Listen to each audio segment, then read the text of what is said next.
It's been a while since I was able to spend some time with you, and I hope that in the interim you have been well.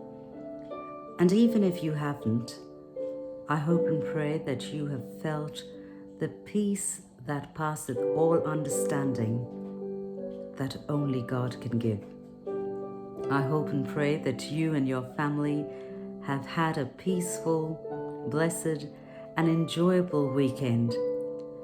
As the world celebrates the resurrection of Christ, I thought I would take some time to share with you an Easter story.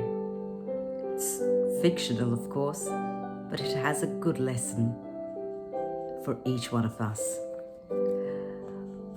Once upon a time, on a mountaintop, 3 little trees stood and dreamed of what they wanted to become when they grew up.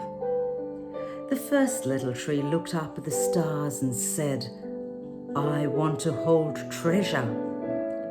I want to be covered with gold and filled with precious stones. I'll be the most beautiful treasure chest in all the world." The second little tree looked out at the small stream trickling by on its way to the ocean.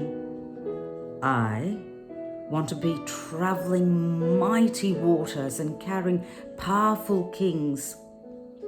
I'll be the strongest ship in all the world." The third little tree looked down into the valley below, where busy men and women worked in a very busy town. "I don't want to leave the mountaintop at all.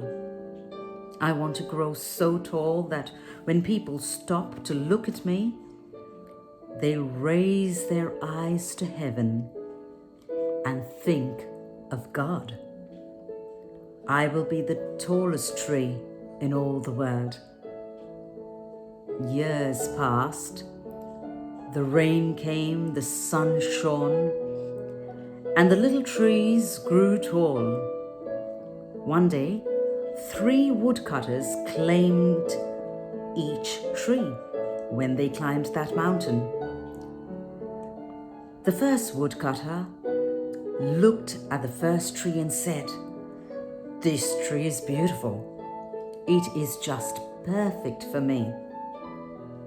With a swoop of his shining axe, the first tree fell. "Now I shall be made into a beautiful chest. I shall hold a wonderful treasure," the first tree said. The second woodcutter looked at the second tree and said, "This tree is mine. It's strong. It's perfect for me." With a swoop of his shining axe, the second tree fell. "Now I shall sail the mighty waters," thought the second tree. "I shall be a strong ship for mighty kings." The third tree felt her heart sink when the last woodcutter looked up at her. She stood straight and tall and pointed bravely to heaven. But the woodcutter never even looked up at her. "Any kind of tree will do for me," he muttered. With a swoop of his shining axe, the third tree fell. The first tree rejoiced when the woodcutter brought her to a carpenter's shop. But the carpenter fashioned the tree into a feeding box for animals. The once beautiful tree was not covered with gold, nor did it contain a treasure. Instead, she was covered and coated with sawdust and filled with hay for hungry animals.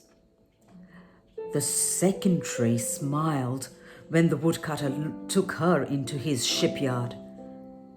But no mighty sailing ship was made that day. Instead, the once strong tree was hammered and sawed into a simple fishing boat. She was too small and too weak to sail on an ocean, or even a river for that matter. Instead, she was taken to a little lake. The third tree was confused when the woodcutter cut her into strong beams and left her in the lumber yard. What happened? The once tall tree wondered. All I ever wanted was to stay on the mountaintop and point to God. Many, many days and nights passed. The 3 trees nearly forgot their dreams.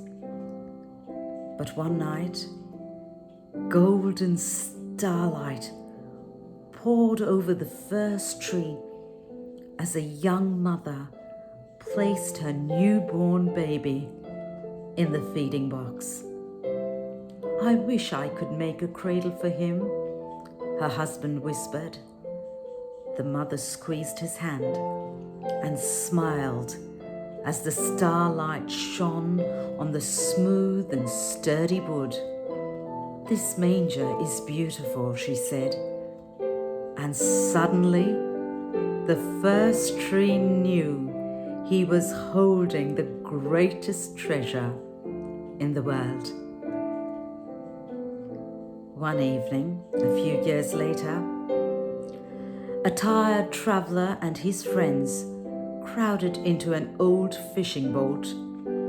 The traveler fell asleep as the second tree quietly sailed out into the lake. Soon a thundering and thrashing storm arose. The little tree shuddered. She knew she did not have the strength to carry so many passengers safely through with the wind and the rain blowing. The tired man awakened. He stood up, stretched out his hand, and said, "Peace, be still." The storm stopped as quickly as it had begun, and suddenly the second tree knew he was carrying the King of heaven and earth. Time passed, and one morning, the third tree was startled when her beam was yanked from the forgotten woodpile. She flinched as she carried, hurled this way and that through a very angry, jeering crowd. She shuddered when soldiers nailed a man's hands to her. She felt ugly. She felt harsh and cruel. But 3 days later, when the sun rose and the earth trembled with joy beneath her, the third tree knew that God's love had changed everything. It had made the third tree strong. And every time people thought of the third tree, they would think of God. That was better than being the tallest tree in all the world. So the next time, friend, you feel down and out because you didn't get what you wanted, because things are just not turning out the way you'd planned, because it seems as if your hopes and dreams for the future are being dashed, just sit tight and be happy, because God is thinking of something much better to give you. Remember what God said, that the plans He has for you are to prosper you and not to harm you, to give you hope and a future. Friends, Jesus didn't remain in the grave. Oh no, he didn't. He rose. He lives. He reigns supreme. Better still, he is your friend. He is your Father. And he wants to be with you. He wants you to be his child. And so my prayer is that you will claim that joy, that peace, that love that God longs to give you. Remember, he is risen and he is your friend. May God bless you and be with you is my prayer. Take care and God bless.